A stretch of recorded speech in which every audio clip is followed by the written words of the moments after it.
Welcome to the Infowars Nightly News. It is Wednesday, October 30th, 2013, and I'm Ann McAdoo. Here's what's coming up tonight. Tonight, DHS buys more weapons to use against Americans. Then, gun grabbers change their aim from assault rifles to toy guns. And Sebelius feels the heat as healthcare.gov crashes and burns. That's next on the Infowars Nightly News. Who is in charge, Madam Secretary? The person now in charge as an integrator is QSSI, one of our... Who was in charge as it was being built? Was in charge up till... At that team, who is the individual? Michelle Snyder is the... Michelle Snyder is the one responsible for this debacle. Well, excuse me, Congresswoman, Michelle Snyder is not responsible for the debacle. Hold me accountable for the debacle. Okay. I'm responsible. Well, Drudge Report is calling her the most hated woman in America right now, but I can think of a few other women there in Washington that deserve that title more than Kathleen Sebelius. But nevertheless, she continues to be the punchline as healthcare.gov continues to be the big joke that it is. Now, Sebelius was set to testify before Congress today about the issues the website is having, and wouldn't you know it, the site crashed just minutes before she was set to testify. But still, during her testimony today, Secretary Sebelius claimed the website never crashed. It is functional, but at a very slow speed and very low reliability. It's clearly a hypothetical situation. Oh, are you, that do you say, allows wait, people to... okay, on the C plans now option, are you saying this is a hypothetical? That's not what it says on the site. It says this is the price when you put in your age, and if your age is 49, it quotes you as if you're 27. So they never asked you to delay the launch date?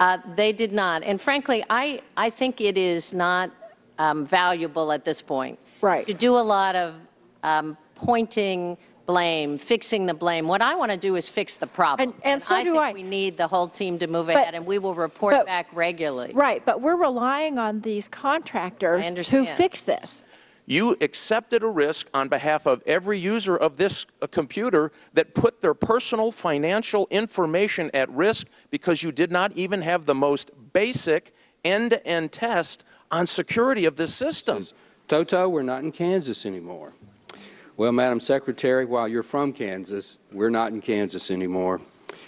Some might say that we are actually in the Wizard of Oz land, given the parallel universes we appear to be habitating. Mr. Waxman and most of those on the Democrat side think things are great. You know, my Republican colleagues' actions here remind me of a story I read when I was a little boy, and that's the story of Chicken Little, who ran around yelling, "The sky is falling, the sky is falling." But unlike Chicken Little, my Republican colleagues are actually rooting for the sky to fall. The application process at this point does not work end to end. Right. I understand it doesn't work. That's obvious. We do not have reliable data. I just said. No, you said if we can do it. No, I think we can do that is what I said. I think or I know we can do it. Sir, I can't tell you what I don't know. During the testimony, the focus on Obamacare shifted from the faulty website to the fact that millions of Americans are losing the insurance that President Obama repeatedly and over 2 elections promised them that they could keep. But don't worry, if you're one of those millions who've been dropped from your health insurance, Democrat Sander Levin said insurance companies aren't sending out cancellation notices. They're helping you transition into Obamacare. Now, Obama can say he didn't know that millions would lose their health insurance, but of course he knew, because single-payer health care under the federal government has been the plan all along. But Senator Levin isn't the only one who is using doublespeak to describe Obamacare. The White House is ordering insurance companies not to criticize Obamacare and threatening retribution against the executives who don't keep quiet. CNN reporter Drew Griffin explained that the Obama administration is trying to keep a lid on the dirty little secret that millions of Americans are losing their coverage as a result of Obamacare, illustrating how Obama blatantly lied when he made assurances that people could keep their existing policy. Griffin says the insurance industry is embarrassed about the cancellations, but said they warned the administration about this very scenario and they ignored the advice. One of the things I think that's clear here is the Obama administration has no trust in anything the health insurance industry tells them about how to run a health plan. And I think the administrative mess you're seeing right now is indicative of what happens when somebody tries to run somebody else's business who thinks they're smarter than you are. Griffin also suggested that insurance companies are obeying the White House gag order because it is the federal government who is the largest customer for the insurance companies. Of course, but it's not just the insurance companies who are feeling the boot of tyranny on their necks. Persecution of the press is here. Now the FCC is going to be policing news media outlets in an unprecedented move to jeopardize the First Amendment. I'm GiGi Ernetta. Welcome to Tyranny Watch. Well, our government is insisting on burning the First Amendment, and they're using the FCC to do it. There's a new survey that's going to be evaluating communities and what kind of information is going out not only on our airwaves, but on the internet. This new survey is so intrusive it smells of communism. They're justifying controlling the dissemination of content by creating a survey to tell outlets what people need to hear. Study of information needs to provide a comprehensive analysis of access barriers to CINs in diverse American communities. What specific type of content dominates those media ecologies? What is the flow of information?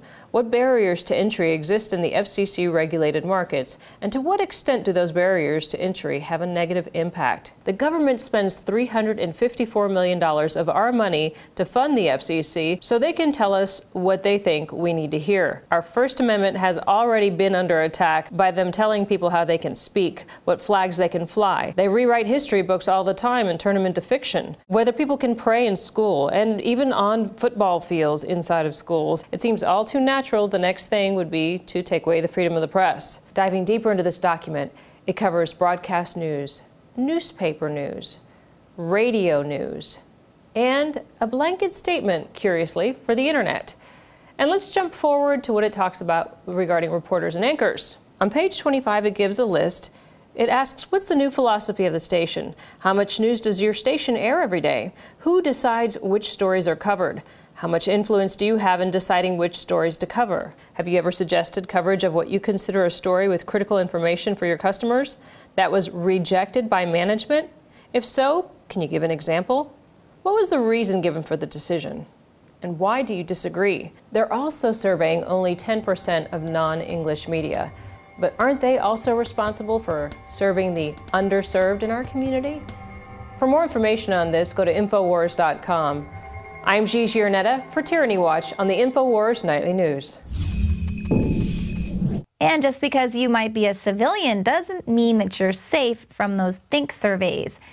A new Japanese prototype wearable technology will help advertisers nestle into your gray matter. Radiation be damned, because this iPhone rig is attached to your head, and it comes with a brainwave scanner to record what interests you. And you thought those Google glasses were nerdy looking. Now stick around, because coming up after the break, David Knight has a special report on the government's latest efforts to sabotage the Second Amendment, and then we'll be debuting the Season 2 of Conrad the Constitution. Howdy there, new neighbor. Oh, you're a turd. No, I'm not a turd. I'm the Affordable Care Act. But you can call me Obamacare. Another day, another $1 million spent on weapons to be used against Americans. This time, the Department of Homeland Security signals its intent to spend $500,000 purchasing pepper spray projectiles, pepper spray launchers, and riot expansion kits. Now, although the weapons are being purchased by Immigration and Customs Enforcement, the document makes it clear that they will be used to train Federal Protective Service agents. And according to a video demonstration, the TAC 700 pepper spray launcher has a strong psychological influence on the people it's being used against because it's so loud and sounds like an automatic machine gun. Obviously has a lot of unique benefits in that you can control the rate of fire. You have different types of rate of fire, including a 3-round burst option with this system. So it's a good option for agencies that are looking for higher firepower, situations where they anticipate delivering a lot of projectiles, or situations where they want to have that extra psychological advantage when they deploy this in the field. As you can imagine, just hearing that discharge is a strong psychological influence on the people that it's being used against. Well, luckily, those pepper spray guns weren't being used yesterday. Protesters in California were demonstrating against the killing of a 13-year-old boy last week by a sheriff deputy. He shot the boy 7 times in 10 seconds for carrying a plastic rifle while he was walking down the street. But instead of pointing the blame at that trigger-happy sheriff's deputy, gun grabbers are blaming toy guns. An attorney with a gun control group said police have a hard enough job without also having to be able to quickly determine whether a gun is real or not real. Now, California already requires fake guns to be painted in bright colors, but now State Senator Kevin De Leon wants to extend that to BB and pellet guns as well. Now, never mind the fact that the deputy who shot 13-year-old Lopez 7 times was a firearms instructor and range master who trained his law enforcement colleagues in the proper use of force for nearly 2 decades, and he should have been able to tell that it wasn't a real gun. No, it's not his fault at all. It's the fact that toy guns aren't made in hot pink Nerf foam. And they're not just coming after your toy guns, but ammunition as well.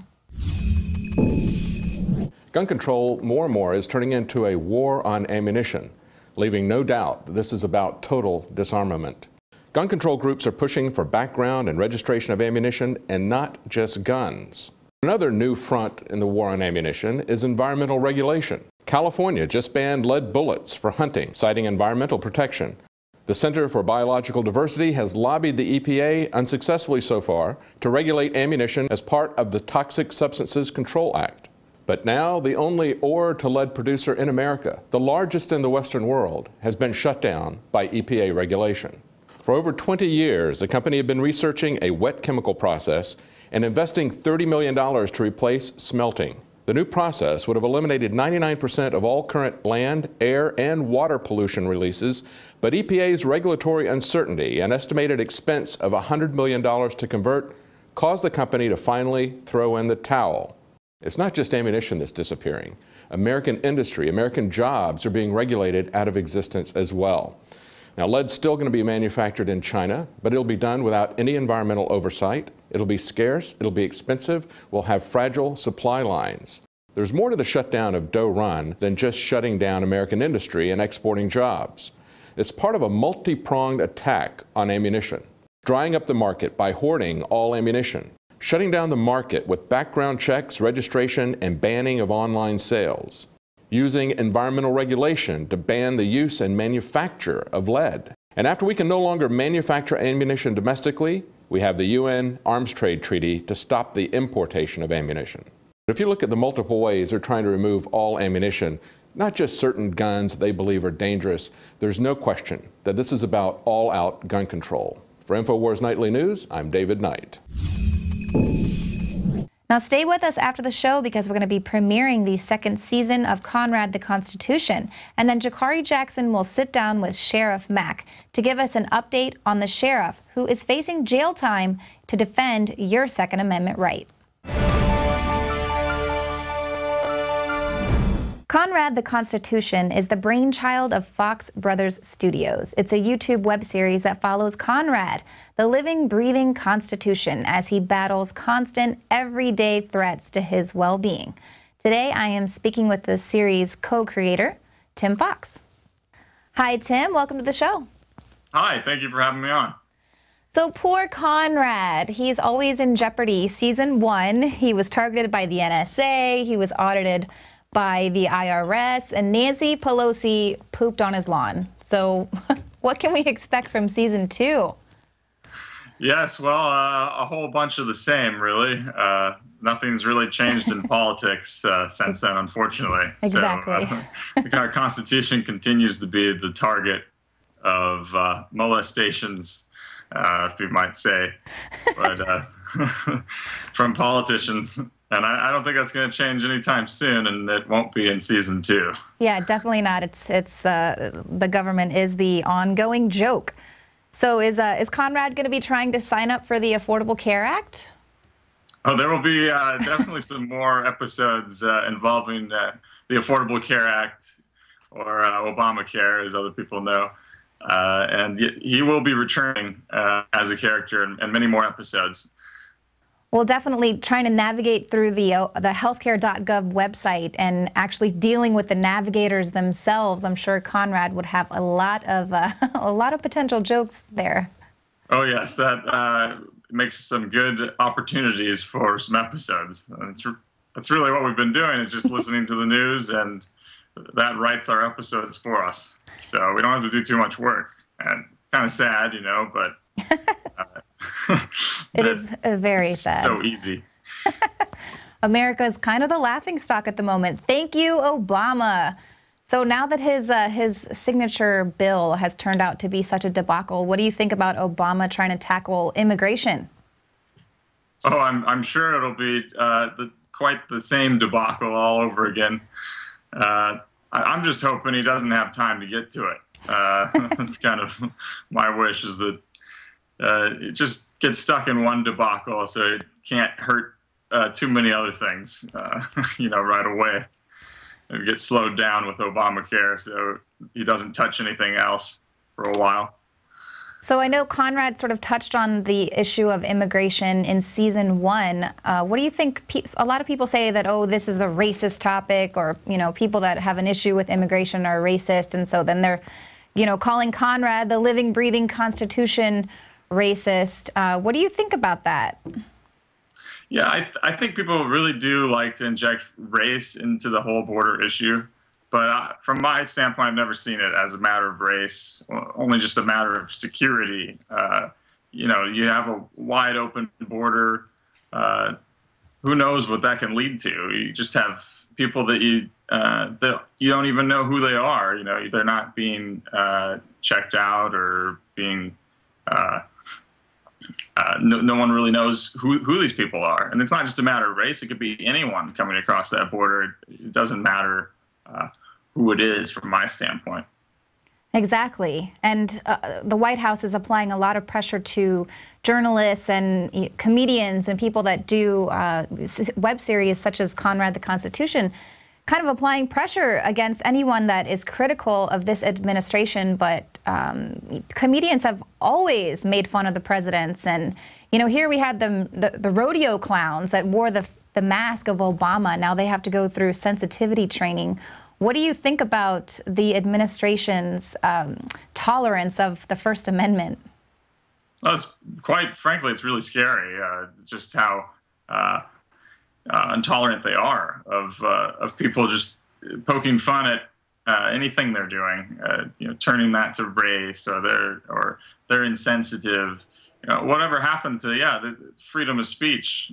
I can make a cartoon and everyone can watch it and have their own opinions, and a rodeo clown can go out and poke a little fun at the president without being called just a racist automatically, or something worse, and sending them to sensitivity training. I think it's just ridiculous. People have to remember that we have a constitution in this country, and everyone has rights to say what they feel, to give their opinions, and as long as you're not hurting anyone, I don't see an issue. I know. Who knew that Obama was so sensitive? This administration is so sensitive. Do you have a favorite Conrad episode? I'd say probably my favorite is the Obamacare episode. That's episode 6 of the first season. But the new episode for this season is right up there. I think it's one of the best ones we've done. Yeah, Conrad is actually going to be visiting New York in this episode. Is that right? Yes. Him and his stuffed bald eagle Baldy visit New York, and they get to experience Mayor Bloomberg's soda ban firsthand. So it leads to some pretty funny places. Do you think America is morphing into Nazi Germany? I mean, I don't know if it's not quite there, but you can definitely see just that law alone, the whole soda ban. You ask people probably, 10, 20 years ago, do you think there would be a soda ban in the United States where you can't go down and get any soda you wish to pay for out of your pocket? Or you can't use this much salt. People would probably be surprised. I hope they would be, because I would never want that here. If you want to go drink soda, you should be able to drink soda. If you want a lot of salt in your meals, which I wouldn't want to do, but if you want to do that, you should have the right. And I think that's what we're trying to say with this episode. Yeah, it's not like they actually care about our health. If they did, they wouldn't be putting all those chemicals and bad things and GMOs in our food and drinks and everything in our water in the first place. It's about control. Exactly. It is about control. Well, so what do you hope to do with the Conrad the Constitution series? What do you hope the effect is?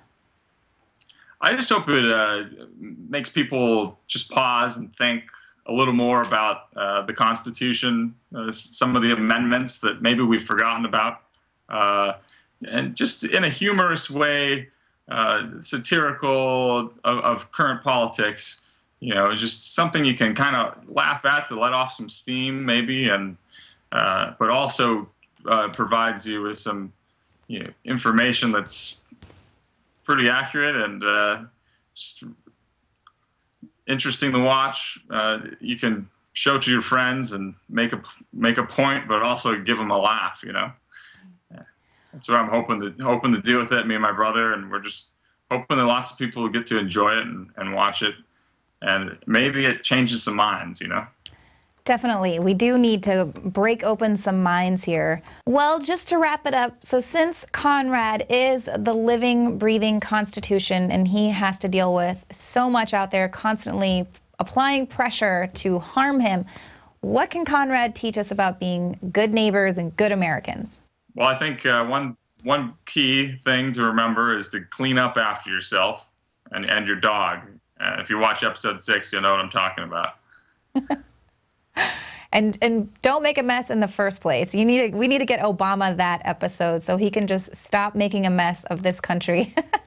All right, Tim, well, thank you so much. We're going to go ahead and air the episode right after this interview is over for all of our Prison Planet subscribers, but they can also go to your YouTube channel.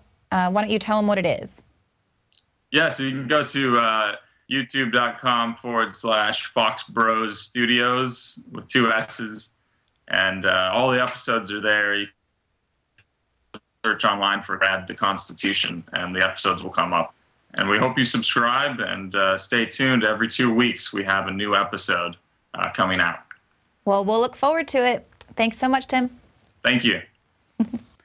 All right, well, stay with us because we will be premiering Season 2 of Conrad the Constitution.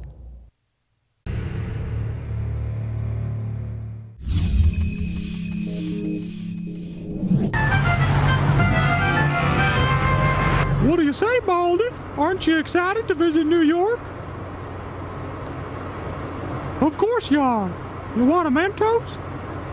Look, Baldy, we're entering the city limits now. Well, that's a bit odd.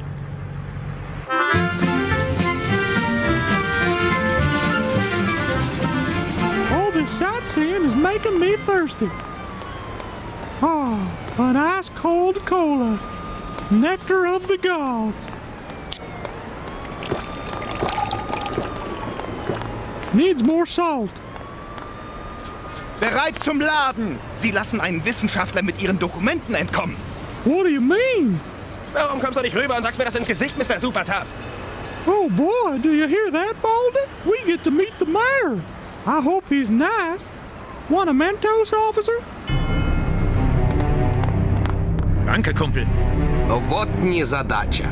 Sie lassen einen Wissenschaftler mit Ihren Dokumenten entkommen. Wenn ihr wisst, was gut für euch ist. Contraband? I was just drinking a soda. Zeit, euer Testament zu schreiben. Banned items? What hole would ban soda? Ihr Schönlinge, die ihr mit euren ganzen Augen durch die Gegend springt.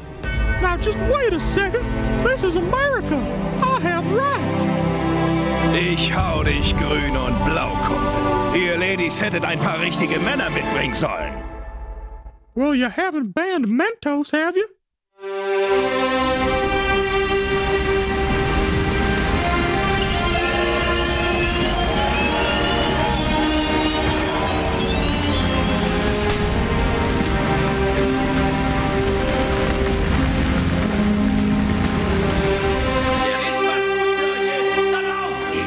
call this a meal?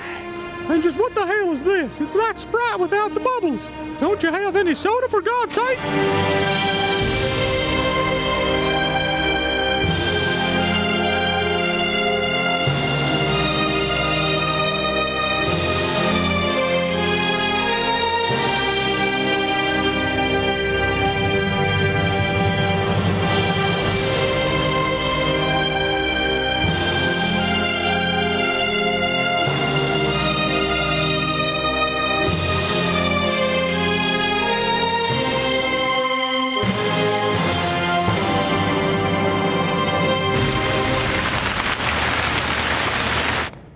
Now, there's gotta be some good food around here somewhere, Baldy.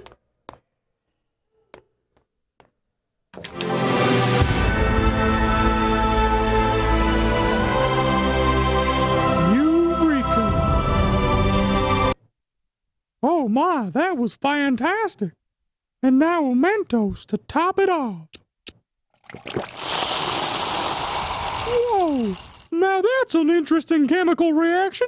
We might be able to use this to our advantage, Baldy. All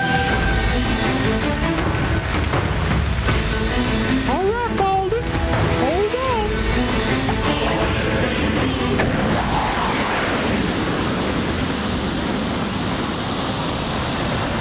Whoa, we're flying, Baldy. We're flying. And all thanks to soda.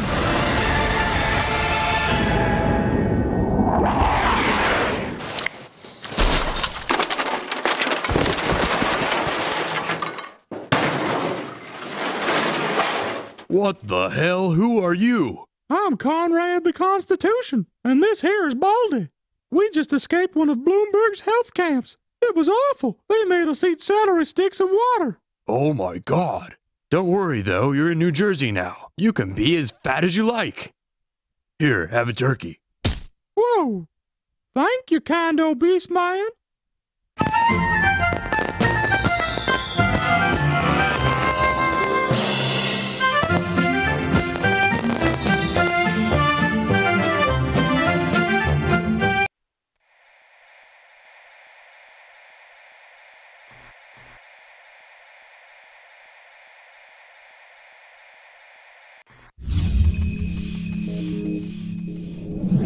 And welcome back.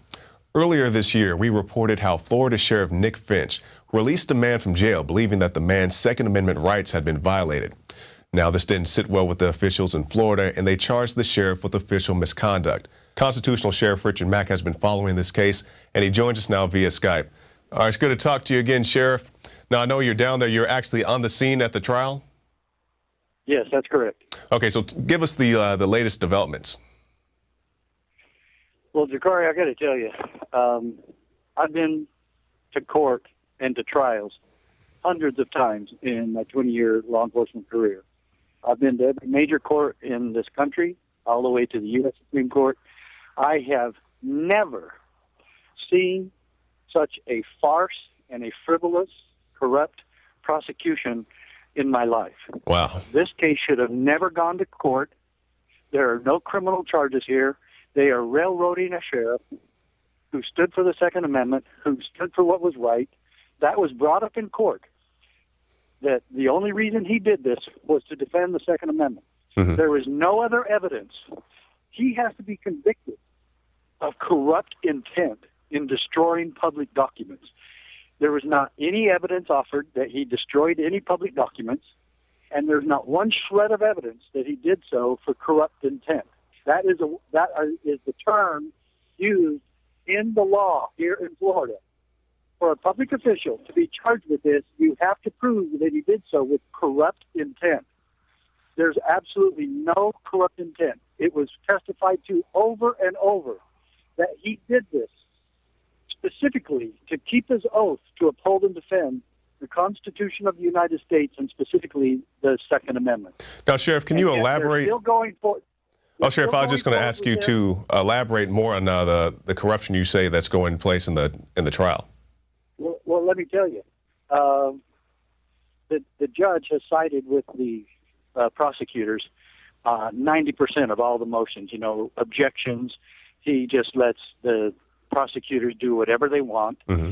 And the defense attorney, the attorney for Sheriff Finch, asked the people to testify as to what Sheriff Finch said and did, and the prosecutors objected, calling it hearsay, and the judge sustained that every time. Every time they objected, the judge sided with them, with the prosecution. And let me tell you, any first-grade law school student knows what hearsay is. Hearsay is that I testify that you told me something that somebody else said. Mm-hmm. But if you're the suspect and I heard you say something, then I can testify to that. If I'm a direct witness, if I'm an eyewitness or an ear witness as to what you said and did, I can testify to that. The judge didn't allow it. Wow. And so this thing looks like a mistrial. I think it's going to be a hung jury, to be honest with you. Mm-hmm. But the attorney for Sheriff Finch got so frustrated with the judge that he lost his train of thought. He didn't do very well in making his points. He stood up there and tried to regain his thinking process because he just couldn't believe that the judge did not know courtroom protocol and the law regarding hearsay. And I will tell you, in most trials, the hearsay rule comes up. And let me again specify, hearsay does not apply to what I saw and heard the suspect do. Right. In this case, Sheriff Finch is the suspect. And this judge just absolutely does not know what he's doing, or if he does, then this is the biggest piece of corruption I've ever seen. Yesterday, the entire day was 90% of the entire trial and evidence was who whited out a name on the jail roster, on the jail log. Who whited it out? It was the great whiteout paper, as if that were a crime, as if that were a felony. And there was no evidence that the sheriff did it. And so we're in this trial about who whited out something. This should have never gone to trial. If the state had a problem with what the sheriff did, then they should have just come to the sheriff and say, hey, we know you've only been in office 2 months.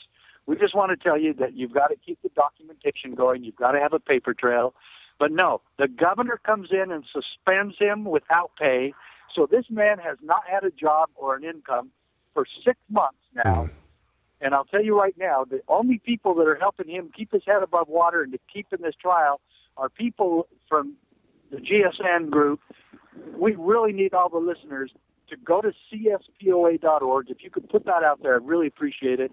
Go to my website, cspoa.org, and make a donation to Sheriff Finch. And I'll see to it that he gets it. We've already raised about $40,000 for him. We need to raise about $400,000 more. He's got to pay for his lawyers. He's got to pay for his family to be taken care of and pay for his house payment. He doesn't have any other income. That's right, Sheriff. The state has taken away everything from this man. Because we always ask our law enforcement officials, our oath keepers, our constitutional sheriffs to support us, but it's time for us to support you. Exactly. And we definitely need support for Nick Finch. But Sheriff, can you tell us where the trial is currently? Where's the proceedings going? Okay, right now they just closed for the day. The defense rested. The defense took over today. The prosecution ended last night, and I thought I was going to testify as an expert witness. I guess they decided they didn't need me. They had another expert witness, but neither one of us testified as to the authority and the discretion of the sheriff. And they're just banking on that the prosecution presented no evidence. And this has been just so comical and insane that seriously the judge cautioned us in the audience not to laugh anymore. Oh. And Jakari, I got to tell you, Sheriff Finch and his family, his good wife, he has 2 special needs children. They really need our financial support. If he's going to be able to keep on with this fight, this is the first time a sheriff has been this bold in defending the Constitution, defending the Second Amendment. He got arrested for it. He lost his job. He's put his life and career on the line for this whole thing. His wife is here standing next to him and standing behind him. We've got a lot of other good people here. Now I hope that the Alex Jones people and all of Alex Jones fans and supporters and listeners will get behind this good man. Make a donation at cspoa.org. Let Sheriff Finch know that you're standing behind him, even though you couldn't be here in person, that you'll stand behind him. I've been here for 3 days now, and I'm leaving tomorrow to go back home. And anyway, we've got to get behind this guy. This is exactly what we've been praying for. You alluded to it. You're exactly correct. All right, Sheriff, our time is short. That a public official would do this. Yeah, Sheriff, our time is short. Just tell us what's next for Sheriff Richard Mack.